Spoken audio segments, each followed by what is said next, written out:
तो यहाँ पे हम कॉमन लेते हैं, यानी x को मैंने बाहर कर लिया, उसके बाद फिर -1। अब यहाँ पे देखिए, यहाँ पे ध्यान देने की चीज़ क्या है, पहले हम ब्रैकेट ऐसे लगा लेते हैं। कन्फ्यूज कहाँ होते हैं हम लोग, कन्फ्यूज होते हैं माइनस प्लस के साइन में। अब यहाँ पे कॉमन क्या मिल रहा है, 3 मिल रहा है, तो पहले 3 को बाहर ले लेते हैं। यहाँ पे मैंने ये जो स्पेस दे दिया है, जगह दे दी है, ये जगह इसलिए दे दी है पहले साइन को हम अंडरस्टैंड करने के लिए। अब अंदर क्या बचा, x बचा, और यहाँ पे क्या बचा, प्लस का साइन था। अभी प्लस का साइन नहीं लगाते हैं क्योंकि कंफ्यूज हो जाएंगे। अब मैंने ब्रैकेट लगा दिया। अब यहाँ पे अंडरस्टैंड करते साइन कौन सा होगा। यहाँ पे सामने माइनस का साइन लगा हुआ है और अंदर क्या है, प्लस का साइन लगा हुआ है। यहाँ पर हम अगर बाहर माइनस का साइन लेते हैं, अगर माइनस का साइन हम बाहर लेते हैं यहाँ पर, तो देख लेते हैं। यहाँ पर जब माइनस का साइन बाहर लिया तो माइनस, यानी ये वाला टर्म माइनस हो जाएगा, -3। यहाँ से समझिए मैं माइनस लेकर यहाँ पे मल्टीप्लाई कर रहा हूँ, या फिर अलग बता देते हैं। इतने वाले टर्म को लिख करके ये टर्म मैंने यहाँ पे लिख दिया, तब समझने में थोड़ा और आसानी होगी। 3x + 3। अब देखिए यहाँ पे क्या किया मैंने, 2 बार मैं एक्सपेरिमेंट समझो कर रहा हूँ। यहाँ पर मैं एक्सपेरिमेंट कर रहा हूँ, मैंने 2 बार लेता हूँ, समझाने के लिए ले रहा हूँ ताकि समझ में आए। लेने के लिए मैं तो एक ही बार में सॉल्व हो जाएगा। मैंने एक बार माइनस का साइन ले लिया, अब कॉमन क्या मिला साथ में, 3 ले लिया। 3 अंदर क्या बचा, x। अब अंदर साइन माइनस का लगा लिए, -1। ये मैंने बताया था कॉमन टर्म ले लेंगे तो अंदर एक, मैंने ये बताया कि किसी भी संख्या से मल्टीप्लाई होता है वो वहाँ पर, क्योंकि मल्टीप्लाई 1 से वही संख्या आएगी। 1 कर लिया। अब यहाँ देखिए -3x, यानी यही बन रहा। फिर एक बार गुणा किए तो यहाँ पे साइन भी गुणा हो गए, तो माइनस माइनस प्लस हो गया, और ये 3 यहाँ गुणा हो गया, 3 हो गया। अगर हम इनकेस अगर हम प्लस लेते, ये कंडीशन है माइनस वाली, this is the condition of when we consider, जब हम हिंदी में लिख देते हैं, जब हम बाहर वाला साइन, बाहर का साइन, बाहर का चिन्ह माइनस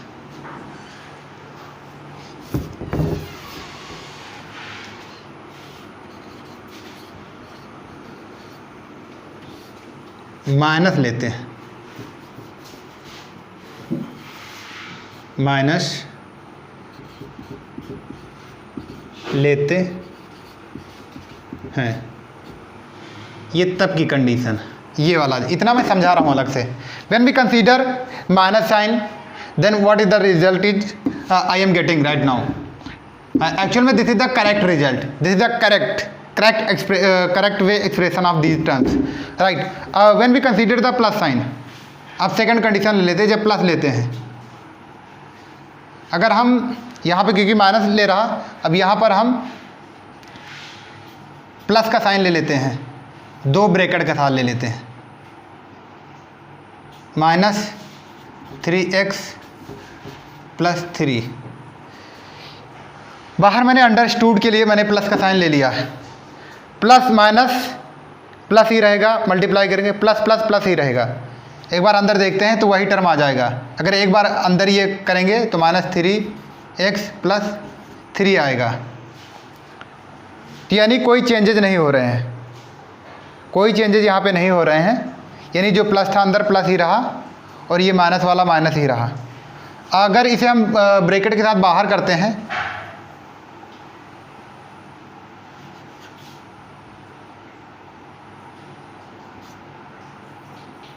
तो ये वाला माइनस हो गया, ठीक, और ये वाला क्या हो गया, यहाँ पे बाहर मैंने प्लस कंसीडर कर लिया, तो ये वाला माइनस साइन हो गया, ये वाला क्या हो गया, +1 हो गया। अब ये देखिए बाहर का, ये मल्टीप्लाई -3 + 1 + 3, यानी ये किसी तरीके का यहाँ पर आइए देखते हैं, माइनस माइनस जब हम ले रहे थे तो माइनस माइनस होकर के प्लस मल्टीप्लाई कर दिए। अगर प्लस ले रहे हैं तो अंदर वाला प्लस ही रह जा रहा है, और ये टर्म फिर हमें क्या है, यहाँ पर ये जो टर्म प्लस वाला यहाँ पर मिला हुआ है। सही से मैं लिख दे रहा हूँ, दिक्कत कहाँ पे आती है ये हम बताना चाहते हैं। ये माइनस एक्स प्लस 1 हो रहा है, ये लिख सकते हैं 1, थोड़ा और अच्छा दिखने में, 1 माइनस एक्स। क्या ये टर्म और ये टर्म सेम है? This term and this term both are the same or not?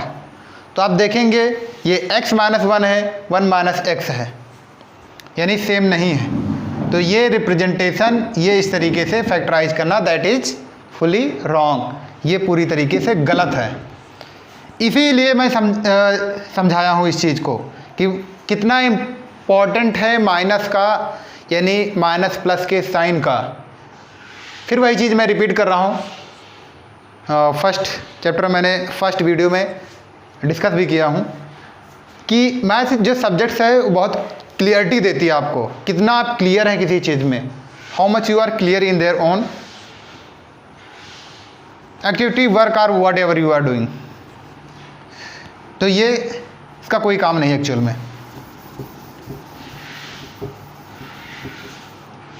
यहाँ पे मैंने लिखा नहीं, जब हम वही चीज़ सेम चीज़ आप कंसिडर कर लीजिए, व्हेन, जब हम, अगर आप नोट बना रहे हैं तब प्लस साइन, राइट, अगर आप बना रहे हैं तब आप अपनी कॉपी में लिख लीजिएगा। और बीच बीच में आप, इसीलिए मैं साइड भी हो जाता हूँ, स्क्रीनशॉट भी ले सकते हैं, सपोज दैट, या फिर वॉट एवर, आप समझ रहे हैं बात जो मैं कह रहा हूँ। अब यहाँ पे देखिए सीधे सीधे x माइनस 1 वो समझ में आ गया, उससे डायरेक्ट मैंने यहाँ पर क्या हुआ, फैक्टराइज कर लिया, यानी गुणनखंड यहाँ पर सेपरेट कर लिए, टर्म को अलग अलग कर लिए, यानी x माइनस 1 ये बोथ आर टर्म। अब इसमें फिर देखते हैं आगे, 1 मोर step I am proceeding it, एक और आगे बढ़ते हैं एक स्टेप्स। फिर अब देखिए ये दोनों फिर कॉमन है, सॉरी ये दोनों अब अलग कर लेते हैं, ये और ये टर्म क्योंकि हैं एक साइड कर लेते हैं, यानी x। अब यहाँ पे साइन क्या है, यहाँ पे जो साइन रहेगा वो यहाँ से समझ में आया कि माइनस का रहेगा, माइनस का साइन रहेगा कि माइनस प्लस, तभी ये आगे जा करके, यानी x माइनस 3, और इधर क्या टर्म होगा, x माइनस 1। अब ये यहाँ पर क्या होगा, अब ये हमारे फैक्टर बन गए, ये फैक्टराइज हो गई। ये जो पॉलिनोमियल है एक्चुअल में, ये जो मैंने पॉलिनोमियल लिखा हूँ 2x² माइनस 8x प्लस 6, यही पॉलिनोमियल क्या है, यहाँ पर आप देखेंगे कुछ है नहीं, कुछ चेंजेज नहीं हुए हैं, बस थोड़ा क्या मैथमेटिकल क्या है उसे हम थोड़ा एक्सप्लेन किए मैथमेटिकल वे में, ये रिप्रेजेंटेशन करने का तरीका। अभी एक्चुअल में कुछ हुआ नहीं है, वही चीज़ अगर फिर करेंगे, वही रिवर्स प्रोसेस लेंगे, यानी दोबारा से वही चीज़ें करेंगे, फिर इसे में होगा। एक्चुअल में हुआ कुछ नहीं है, एक्चुअल में ये सिर्फ मैथमेटिकल वे में एक्सप्लेन करने का तरीका है, और इधर से उधर समझो पढ़ते हैं इसी रिगार्डिंग कि थोड़ा सा एक्टिविटी करके उसमें क्लियरिटी लाने के लिए, राइट। अब आगे देखते हैं यहाँ पर, अब पॉलिनोमियल को क्या है, क्योंकि हम लिखते हैं यहाँ पर p of x equal to x² minus 8x plus 6, या फिर हम यहाँ पर लिख सकते हैं y equal to p of x 2x² minus 8x plus 6, ये जो मैंने लिखा है। अब हम जब जीरोज निकालते हैं, when we find out the zeros of the given polynomial, जब हम दी हुए बहुपद का जब हम पॉलिनोमियल जीरोज निकालते हैं, यानी शून्यकों को निकालते हैं, तो हम इस दिए हुए पॉलिनोमियल को 0 के बराबर रखते हैं, यानी इसे हम आगे से लिख ले रहे हैं x minus 3 x minus 1 equal to 0,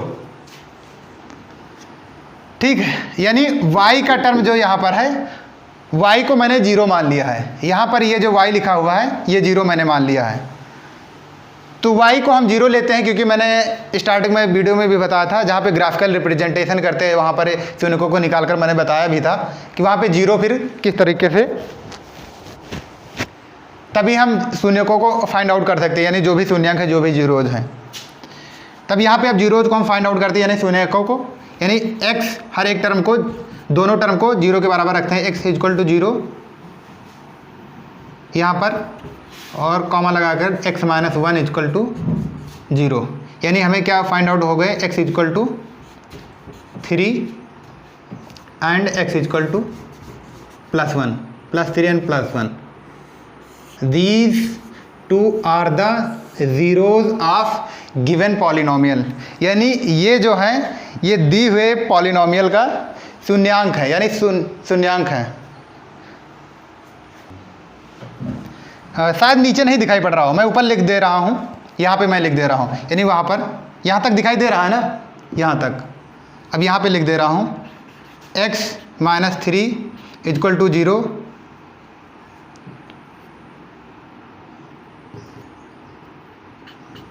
and x - 1 equal to 0, यानी x equal to 3 and x equal to 1.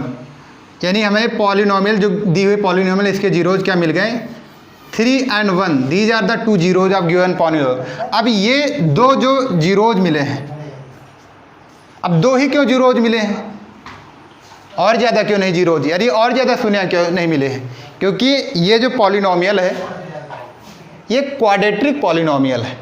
यानी दी हुई पॉलिनोमियल जो है ये, यानी पॉलिनोमियल जो है जिसकी घात 2 है, इसीलिए यहाँ पर 2 पॉलिनोमियल ही फाइंड आउट हुए हैं, 2 ही जीरोज. अब यहाँ पे ये चीज़ें पता चल गई आप लोगों को, जीरोज. ये एक मैंने एग्जांपल से समझा. अब आगे हम डिस्कस करते हैं, क्योंकि ये एग्जांपल ही आपको काफ़ी सारी चीज़ें एक्सप्लेन कर दिया होगा. थोड़ा और भी इसी में थोड़ा और एक्सप्लेन कर देते हैं, थोड़ा सा और.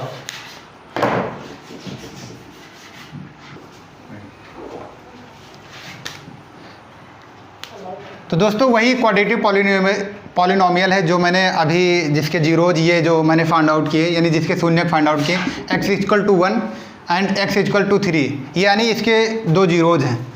तो इसका जो, क्योंकि आज का टॉपिक यही है, इस वीडियो का टॉपिक ही यही है, relation between zeros and coefficient, यानी शून्यांकों और गुणांकों के बीच का संबंध. तो वहाँ पर मैंने पीछे क्या बताया है कि जीरोज को कैसे फाइंड आउट करते हैं एक एग्जांपल के माध्यम से, और कैसे पॉलिनोमियल को कैसे ब्रेक करते हैं, कैसे तोड़ते हैं, कैसे फैक्टराइज करते हैं. अब इसी चीज़ को हम, इनके बीच में संबंध क्या क्या है, शून्यांक के बीच में और गुणांकों के बीच में कोफिशिएंट, तो उसे हम समझते हैं, थोड़ा यहीं पे समझ लेते हैं. तो यहाँ पर ये जो पॉलिनोमियल है इसके पहले गुणांक बताते हैं. इसके गुणांक क्या कौन कौन से हैं, तो यहाँ पर आप देखिएगा ये जो दी हुई क्वाड्रेटिक पॉलिनोमियल है इसके कोफिशिएंट, जैसे x का कोफिशिएंट क्या है, यानी गुणांक क्या है, 2 है. यहाँ पर x का कोफिशिएंट क्या है, इसके गुणांक क्या है, 8 है. और ये अचर पद है, ये अचर पद है. मैं आगे एक स्टैंडर्ड फॉर्म में लिखकर बताऊंगा, ax² + bx + c equal c where a is not equal to 0. This is the standard form of polynomial. अभी मैं बताऊंगा आगे, पहले यहाँ पर इसी एग्जांपल से पहले समझ लेते हैं इनके बीच में रिलेशन क्या क्या है. अब यहाँ पे देखते हैं शून्यांकों का, एक बार हम जो भी शून्यांक निकाले हुए हैं इनका हम योग करते हैं. शून्यांकों का योग, यानी शून्यांकों का योग.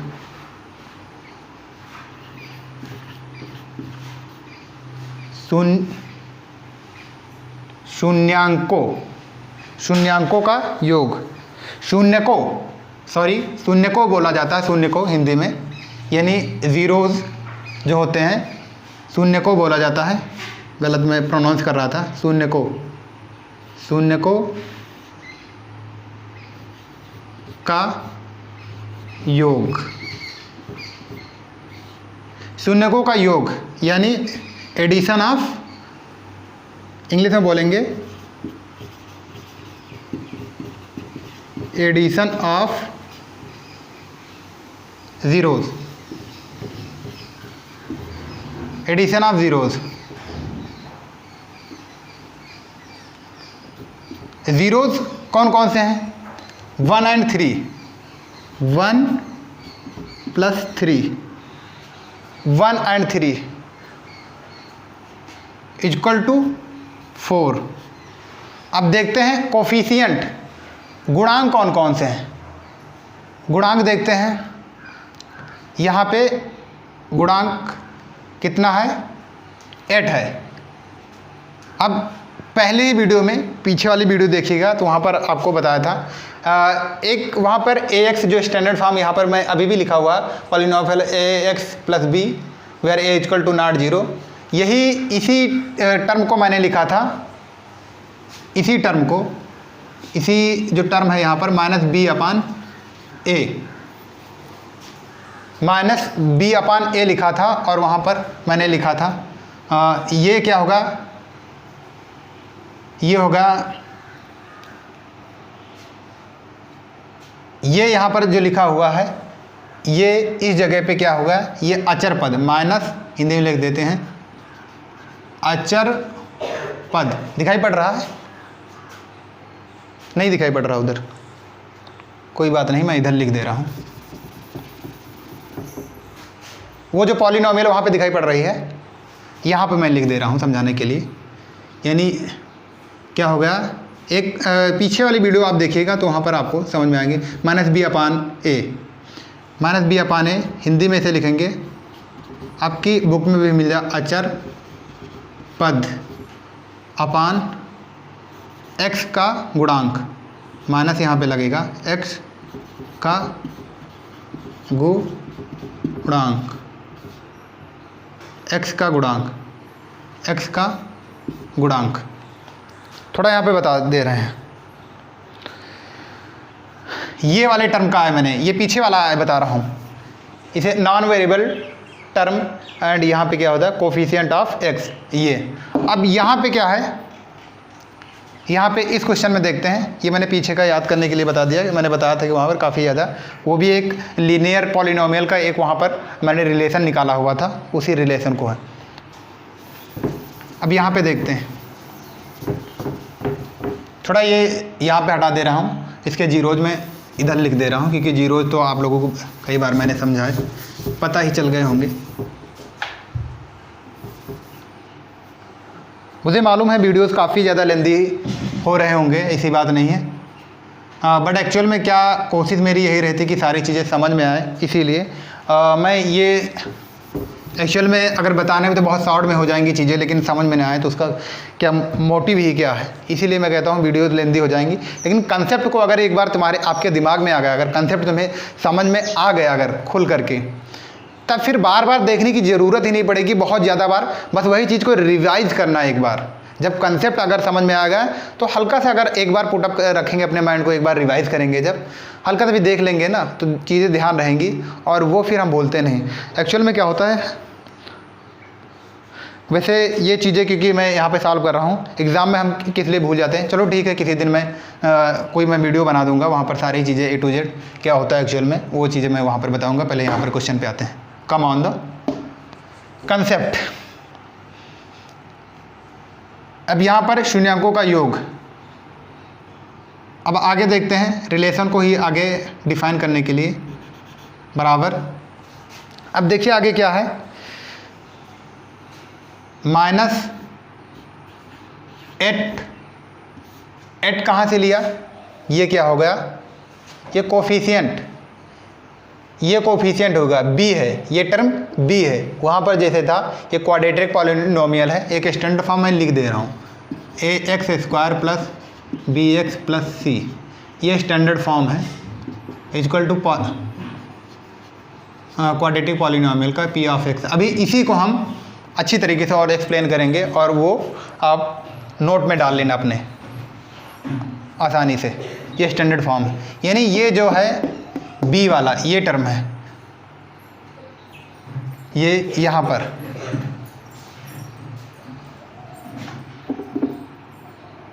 माइनस ही बाहर ही ले रहे हैं यहाँ पर।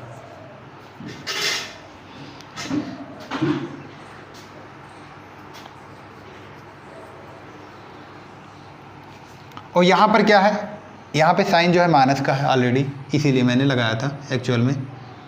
यहाँ पे ध्यान से देखते हैं, -8। अब क्या हो गया, आगे लिख दे रहे हैं हिंदी में, माइनस ये क्या हो गया हमारा x का गुणांक है, ये किसका है, x का गुणांक, यानी x का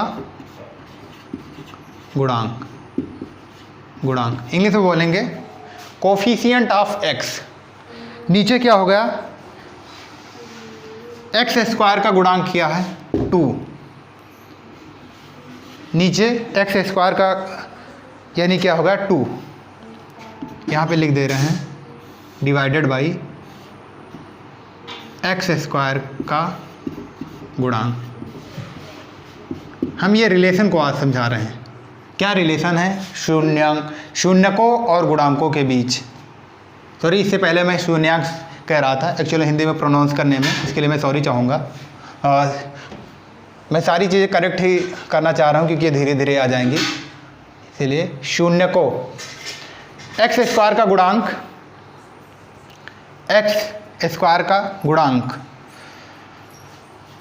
अब यहाँ पे देखिए, ये अगर हम सॉल्व करते हैं तो ये भी क्या, अगर ये 2 यहाँ पे प्लस हो जाएगा, 2 से डिवाइड करेंगे 4 आएंगे।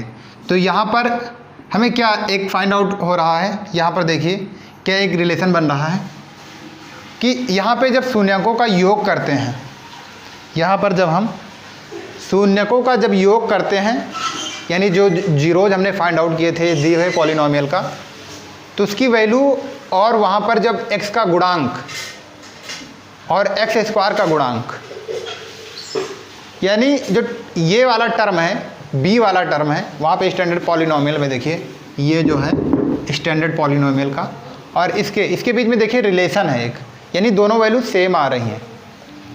इसकी वैल्यू भी सेम आ रही है और इसकी भी वैल्यू सेम आ रही है। आगे और समझते हैं थोड़ा सा।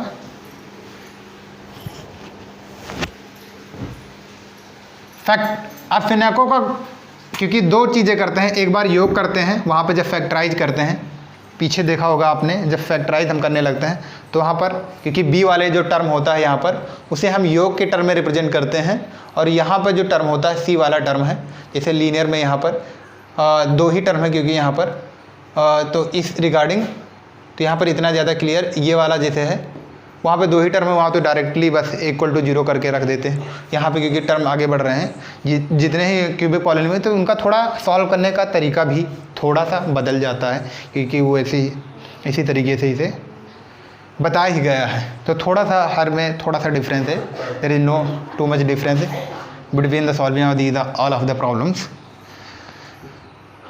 अब देखते हैं फिर शून्यकों का योग है, शून्यकों गुणनफल। अब शून्यकों का गुणनफल फिर यहाँ पे लिखते हैं,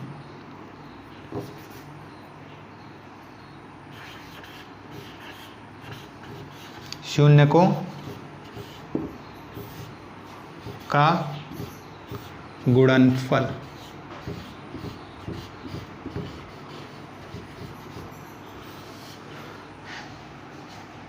मल्टीप्लिकेशन ऑफ जीरोस, इंग्लिश में लिख दे रहे हैं मल्टीप्लिकेशन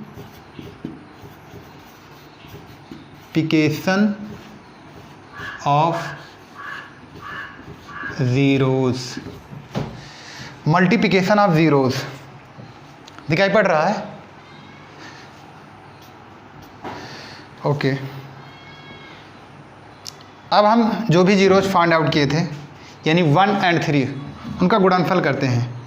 1 मल्टीप्लाइड बाई 3, आगे नेक्स्ट टर्म में समझते हैं, इक्वल टू 3 आएगा। आगे अब आगे का जो टर्म है ये है, ये टर्म, ये जो हमारा c वाला टर्म है, यानी यहाँ पर ये क्या है, यहाँ पर अचर पद है, हिंदी में बोलते हैं, इंग्लिश में बोलेंगे नॉन वेरिएबल। इंग्लिश में क्या बोलेंगे उसे? नॉन वेरिएबल, अचर पद, यानी 6/। अब आगे क्या करेंगे? एक्स स्क्वायर का गुणांक। एक बार पहले जब योग किए तो इस टर्म को लिया, यानी b वाले टर्म को लिया, ओके, और जब मैं मल्टीप्लाई कर रहा हूँ तो अचर पद को ले रहा हूँ, यहाँ पर 2 इक्वल टू, ऊपर लिखेंगे अचर पद, अचर पद अपान एक्स स्क्वायर का गुणांक,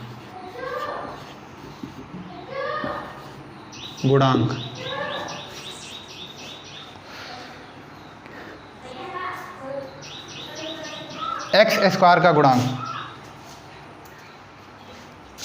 अब यहाँ पे देखिए आप लोग, ये जो है अचर पद, इंग्लिश में लिख दे रहा हूँ, दिखाई दे रहा हूँ, नॉन वेरिएबल। मैं इसीलिए वर्बली तरीके से बोलता हूँ। आप अगर इंग्लिश में टोटल, अगर आपको if you like it to write down the terms these all of are also in English, then you can write down. मैं बोल दे रहा हूँ, तो यहाँ पे शायद दिखाई नहीं पड़ रहा होगा, इसलिए मैं यहाँ पे लिखूँगा। यानी इससे पहले भी बोला होगा, पीछे देख लीजिएगा एक बार। एक्स का गुणांक यानी कोफिशिएंट ऑफ एक्स स्क्वायर का गुणांक कोफिशिएंट ऑफ एक्स स्क्वायर।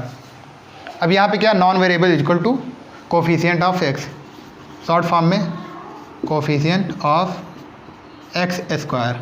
ये मैंने यहाँ पे दिखाई पड़ रहा है वहाँ पर, ठीक, एक्स स्क्वायर वो कर दिया। इंग्लिश में भी मैंने राउट डाउन कर दिया। अब यहाँ पे सॉल्व करेंगे तो ये भी 3 आएगा। यानी एक तरीके से अब यहाँ पे समझ में आ गया होगा आपको कि रिलेशन क्या है। जो वहाँ पर जो टॉपिक था आज के वीडियो का, उस टॉपिक को अब इस तरीके से ये रिलेशन शो कर रहा है। यहाँ पे एक कंसेप्ट को मैं बता रहा हूँ इस तरीके से। अब हम आगे क्या इसका स्टैंडर्ड फॉर्म में बताएंगे, तो ये भी वीडियो काफ़ी ज़्यादा लेंदी हो रहा होगा। अब अगला जो टॉपिक मेरा रहेगा वो इसका स्टैंडर्ड फॉर्म बताएंगे। यही जो बताया है उसका एक स्टैंडर्ड फॉर्म जो ये लिखा हुआ है, इसी को मैं एक रिलेशन के बीच में रिप्रेजेंट करेंगे, कुछ ग्रीक लेटर को लेकर के आगे बताएंगे वीडियो में, नेक्स्ट वीडियो में, क्योंकि ये काफ़ी ज़्यादा लेंदी हो जाएगा। तो मैं एक और पार्ट में पार्ट 3 में बना दे रहा हूँ इसी का। एक्चुअल में काफ़ी ज़्यादा इसी चैप्टर के पार्ट हो रहे हैं, जबकि पॉलिनोमियल जो चैप्टर है वो बहुत ज़्यादा बड़ा चैप्टर नहीं है फिर भी। लेकिन मेरा मकसद ये रहता है कि जो भी मैं चीज़ें बता रहा हूँ वो कंसेप्ट एक बार आप अगर देखिए तो उन्हें बार बार देखने की ज़रूरत ना पड़े, कहीं इधर उधर भटकने की ज़रूरत ही ना पड़े, क्योंकि कंटेंट में इसी लिखा, पहले मैंने इंट्रोडक्शन में ही दे दिया कि ऐसे इस तरीके से बताएं कि सामने वाला फिर भी अगर आपको कहीं पर डाउट आ रहा है, बिल्कुल आप without any hesitation you can ask in my comment section, in comment box आप पूछ सकते हैं बिल्कुल। और भी जो भी जिस तरीके की आपकी क्वेरी है बिल्कुल आप वहाँ पे पूछिए, मैं उसका रीड आउट करता भी हूँ, वहाँ पर देखते हैं कमेंट बॉक्स को। और कहीं पर भी अगर मिस्टेक आती है बिल्कुल वहाँ पर बताइए। It may be the reason मैं प्रोनाउंस करता हूँ अगर चीज़ें गलत, वहाँ पर भी बताइए कि आपने सर ये यहाँ पर जो भी whatever you want to say, sir जो भी आप कहना चाहते हैं, सर या ब्रो जो भी, तो वो भी चीज़ें आप बताइए, क्योंकि मैं चीज़ें खुद को भी करेक्ट करना चाहता हूँ और आप भी, क्योंकि ध्यानपूर्वक पढ़ाई के साथ, मतलब पढ़ाई को ध्यानपूर्वक पढ़िए, क्योंकि time it is very important. ये चीज़ें अभी आप चाइल्डहुड में हैं, अभी आपको शायद कम समझ आ रहा होगा, लेकिन आप एक जब लाइफ की जर्नी की तरफ चलेंगे, जब जीवन में आगे, तब वहाँ पर आपको टाइम का इंपॉर्टेंस पता चलेगा। एक्चुअल में कौन किस मुकाम पे पहुँचना चाहता है, उसके अकॉर्डिंग फिर आपको टाइम की वैल्यू पता चलती है। तो आज के वीडियो में बस इतना ही, और नेक्स्ट पार्ट में फिर चीज़ें कवर करते हैं। तो यहीं पे वीडियो को बस क्लोज करते हैं। Okay bye. और अंत में बस यही कह रहा हूँ, प्रैक्टिस करते रहिए, क्योंकि प्रैक्टिस ही करेंगे तभी आगे मज़ा भी आएगा, आपको भी और हमें भी।